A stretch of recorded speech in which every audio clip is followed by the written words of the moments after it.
एक मानवा एक्सप्लेन करने जा रहा हूँ जो बहुत अच्छी है, जिसका नाम है ग्लोवन फ्लीज। तो इसका चैप्टर शुरू होते ही हमें शुरुआत में दिखाया जाता है कि बहुत सारे लोगों ने एक बंदे को पकड़ रखा है और सारे बंदे कह रहे होते हैं आफ्टर लॉन्ग टर्म आज हमें खाना खाने को कुछ मिला है। और सारे बंदे कह रहे थे आज हमें कुछ खाने को मिलेगा, बहुत भूख लगी है, हम आज इसे खाएंगे। और वो बंदा वहाँ बहुत रो रहा होता है, उसकी आंख से आंसू निकल रहे होते हैं, किसी एक बंदे ने उसका हाथ काट के अपने हाथ में ले रखा होता है। और वो रोते रोते सोच रहा होता है कि मुझे मेरे साथी आज खाने वाले हैं। और वहाँ पे एक खूबसूरत सी लेडी होती है जो बोलती है कि मैंने तुम्हें इसे पकड़वाने में बहुत मदद की है, और वो बोलती है कि इसलिए मैं चाहती हूँ कि तुम मुझे एक्स्ट्रा खाना दो। इतने में एक बंदा उसका हाथ काट के उसके हाथ में दे देता है। इतने में फिर उस लड़के को दिखाया जाता है और वो लड़का सोच रहा होता है कि अगर मुझे एक और चांस मिला तो मैं इन लोगों को बताऊंगा मुझे कितना पेन हो रहा है, और ये पेन मैं तुम्हें 100 गुना ज़्यादा करके तुम लोगों को वापस दूंगा। तो वो सोचता है कि अब इन सब सोचने का क्या फ़ायदा, अब मैं मरने ही वाला हूँ और मेरे पास कोई अब रास्ता भी नहीं बचा। देखते हैं कि वहाँ पे वो मर चुका है और कुछ ही देर में फिर वो बड़ी जोर से चिल्ला के उठता है और वो अपने आसपास देखने लगता है। पहले तो वो बहुत ही हैरान होता है, फिर अपने साथियों को वो गाली देते हुए कहता है मेरे जो साथी थे वही मुझे खाना चाह रहे थे और उन्होंने मुझे मार ही दिया था, फिर मैं ये कौन सी जगह आ गया हूँ। थोड़ी देर रुकने के बाद वो इधर उधर देखने के बाद वो सोचता है ये तो वही सिटी है और ये तो मेरा ही कमरा है जहाँ पे मैं रहा करता था ग्लोबल फ्रीजिंग के पहले। तब वो अपना मोबाइल उठाता है और चेक करता है ये तो ग्लोबल फ्रीजिंग से 3 महीने पहले की मैं पहुंच गया हूँ, जब ग्लोबल फ्रीजिंग स्टार्ट नहीं हुआ था और ये दुनिया एक नॉर्मल दुनिया थी। तभी हमें दिखाया जाता है कुछ फ्लैशबैक। अब यहाँ पे हमारा मेन कैरेक्टर कहता है अभी ग्लोबल फ्रीजिंग में 3 महीने बाकी हैं, उससे पहले मैं सारी चीज़ें तैयार कर लूँ। और वो ग्लोबल फ्रीजिंग के लिए तैयारी करने लगता है। वो सोचने लगता है कि मुझे क्या क्या चीज़ करने की ज़रूरत है, क्या क्या चीज़ करनी चाहिए, मेरे पास 3 महीने का टाइम है।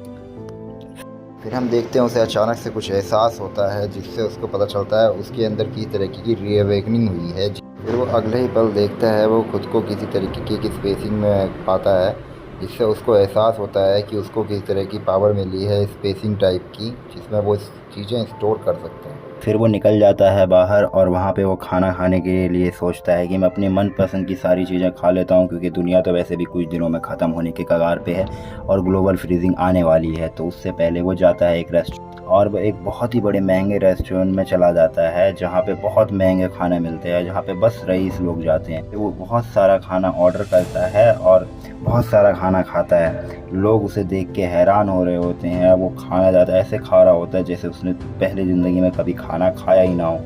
उसके टेबल पे बहुत सारे खाने रखे होते हैं और उसने इतने सारे खाने मंगाए होते हैं कि उसका खाने का बिल ही 50,000 वॉन आ जाता है। और वेटर देख के उसको हैरान हो रहा होता है कि ये बंदा कितने टाइम से खाए जा रहा है लगातार, और ये 50,000 से ऊपर खाना हमारे यहाँ खा चुका है।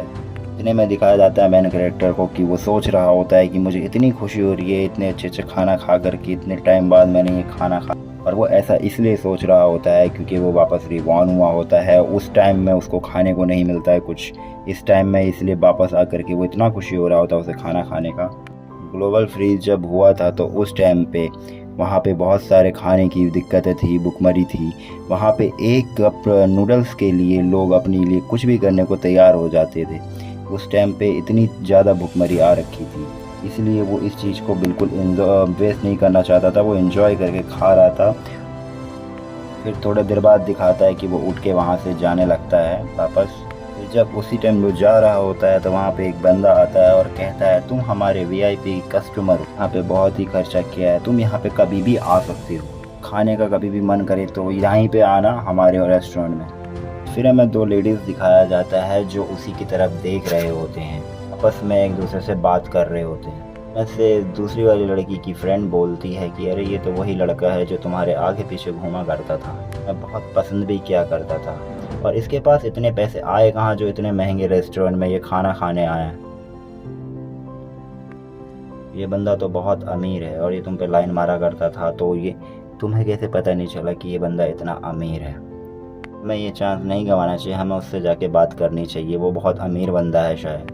तो फिर इतने में वो दूसरी वाली लड़की बोलती है ठीक है, और वो मेन कैरेक्टर को, जो हमारा मेन हीरो है, उसे आवाज़ लगाती है। यहाँ पे हीरो का नाम अभी नहीं बताऊँगा, आपको आगे चैप्टर में मैं वो एक्सप्लेन करूँगा। तभी वो उसको बोलती है कि तुम कहाँ जा रहे हो। इतने में हीरो उसको देखते के साथ सोचने लगता है, वही लड़की है जिसकी वजह से मैं मरा था, और अपने पेट को भरने के लिए मेरी बॉडी पार्ट्स का सूप बना के खाने की बात जो कर रही थी ग्लोबल फ्रीजिंग के टाइम पे, वही लड़की होती है जिसकी वजह से ये मरता है और जिसे वो पसंद भी करता है उस पीछे वाले टाइम में। वह मुस्कुराता है और अपना VIP कार्ड हाथ में लेके ऊपर दिखाता है। अभी मैं सुपरमार्केट जा रहा हूँ, मुझे बहुत सारी शॉपिंग करनी है। मन में सोचता है कि ग्लोबल फ्रीज तो वैसे भी होने वाला है, तो मुझे बहुत सारी आइटम खरीदनी है, इसलिए मैं जा रहा हूँ शॉपिंग करने के लिए। दूसरी वाली लड़की बोलती है कि अरे हम तो इतने अच्छे खासे दोस्त हैं, मैं भी चलती हूँ तुम्हारे साथ शॉपिंग पे। ये कि मैं भी तुम्हारे साथ शॉपिंग करने के लिए जाना चाहती हूँ और मैं तुम्हारी यहाँ पे मदद भी कर दूँगी। प्यारे प्यारे इमोशनल से चेहरे बना रही होती है। आगे सीन में दिखाया जाता है कि ये सुपरमार्केट आ चुके हैं और वहाँ पे वो बहुत सारी चीज़ें खरीद रहा होता है। जो हमारा मेन कैरेक्टर होता है ऐसी चीज़ें खरीद रहा होता है जो लॉन्ग टर्म तक चल सके। और हाँ, हमारे मेन कैरेक्टर का नाम जेस है। एक लड़की पूछती है कि तुम ये सब चीज़ें क्यों खरीद रहे हो, ये सस्ती चीज़ें तुम्हें कभी भी कहीं भी मिल जाएगी, तो तुम ये क्यों खरीद रहे हो। तुम कप नूडल खरीद रहे हो बहुत सारी, वो ट्रॉली भर भर के चीज़ें खरीद रहा होता है, कप नूडल्स वगैरह, जो लॉन्ग टर्म तक उसके सर्वाइवलिटी में काम आ सके। मैं बोलता है कि तुम अपना दिमाग मत लगाओ, जो मैं ख़रीद रहा हूँ उसे बस मेरे साथ लेके चलो। जो मैं ख़रीद रहा हूँ वो मेरे हिसाब से ख़रीद रहा हूँ, मुझे बीच में डिस्टर्ब मत करो। मैं ऐसा इसलिए कर रहा हूँ, कभी दुनिया में बहुत बड़ी तबाही आ जाए तो ये सारी चीज़ें बहुत इंपॉर्टेंट है लॉन्ग टर्म में सर्वाइव करने के लिए। खाने पीने के लिए कोई चीज़ नहीं रहेगी, खाने को नहीं मिलेगा तो कप नूडल से ही काम चलेगा। वो लड़कियाँ सोचती है ये मजाक कर रहा है। जेस के बोलने के ढंग से उन दोनों लड़कियों का मुंह उतर जाता है।